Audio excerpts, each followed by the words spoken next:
Darkness. You can barely make out shapes in front of you. Are you facing up or down? What are those sounds you're hearing? Are they near, far? Is something behind you? You cannot look back to check as you're stuck. Stuck in the never-ending darkness. Energy running low with each passing moment. The only thing keeping you sane is water. This was the reality of one dog who got lost exploring unknown surroundings and then got swept away by rushing water, deep into the cave.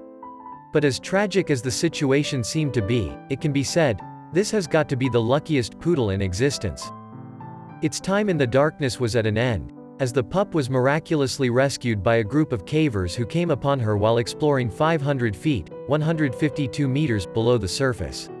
The owner of the mixed-breed poodle had lost hope of ever seeing his beloved 13-year-old after she disappeared 2 months ago. Thankfully, miracles do happen. Jeff Bonert found himself in a situation which plagues many pet owners' nightmares. His beloved poodle Abby had not returned home on June 9. After weeks of searching, not a clue came forth. It's as if the dog had vanished in plain sight.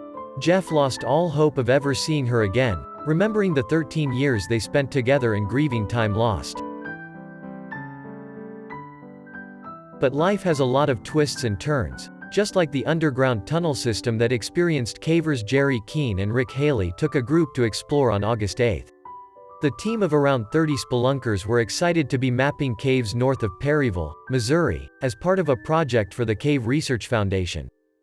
The plan was to go from the Barome Moore entrance and move through a mile of caves and emerge at the Tom Moore entrance. But plans quickly changed when they came across an unexpected dweller trapped 500 feet, 152 meters, underground. Skinny, covered in dirt and curled up on the muddy floor was none other than Abby. Rick described the pup as extremely frail, unable to wag her tail or even whimper. Dogs can usually only survive a few days without food and water, but luckily there's ample water in the cave, he told. He couldn't say the same regarding sustenance. As for food, I can think of nothing. It was evident by inspection of her she hadn't eaten in a very long time. It was heartbreaking to see this and think about how she endured. Rick believed that Abby was just trying to stay as comfortable as she could. This was hard down there because it's very wet and it's 58 degrees, 14°C, or so, he explained to NPR. The group wasted no time. There was a pup waiting to be rescued, after all. One of the members got in contact with the fire department, who rushed to the scene. Thankfully both Jerry and Rick had specialized cave rescue training, although it would be their first time rescuing a dog. Rick explained to CNN that, many of the same principles that you would use for a person you can use for a dog, like keeping them warm, dry and being careful of any injuries. The men had to crawl and squeeze through tight passageways to get to the dog, which was no easy feat. If we didn't get her out, she would die in there, Rick told NPR. It would be a tough, vertical climb to get her out.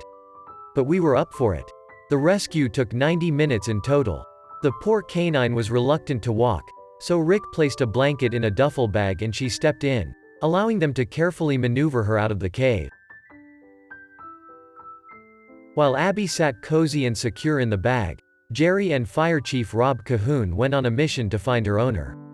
Knocking on each and every door in the neighborhood and showing the homeowners a picture of Abby, they soon found one neighbor who recognized the pup and directed them to Jeff. I was absolutely astonished that she was still alive, Jeff said, explaining that the cave is about 2 miles away from his house.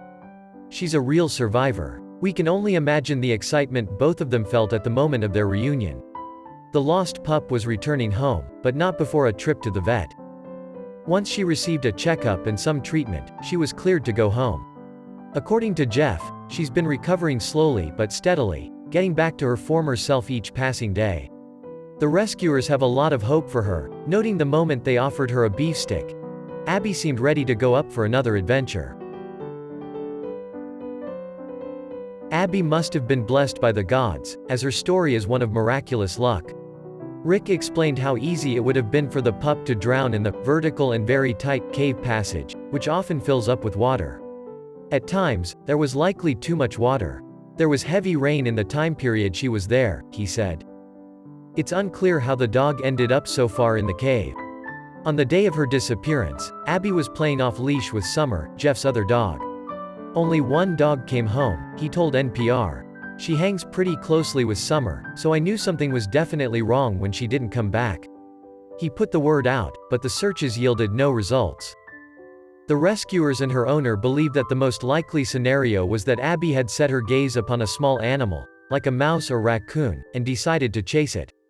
The hunter's instinct could have brought her to the caves and quickly made her lose track of her surroundings. They speculated that flooding caused by heavy rains may have brought her deeper into the cave system. "It's a good feeling to participate in the rescue," said Rick. He also credited the work of the team of cavers working with the Cave Research Foundation. "If there had been all 30 of those cavers on site, you would have found 30 people facilitating this rescue." Abby is now able to take short walks on a leash, and she seems happy to be reunited with her pal Summer and the family cat, Fuzzy. "We're all really thankful to these two guys who brought her out," Jeff said, noting that he gave a gallon of ice cream to the cavers to help them cool off after the rescue. "This is most happy ending of all happy endings ever."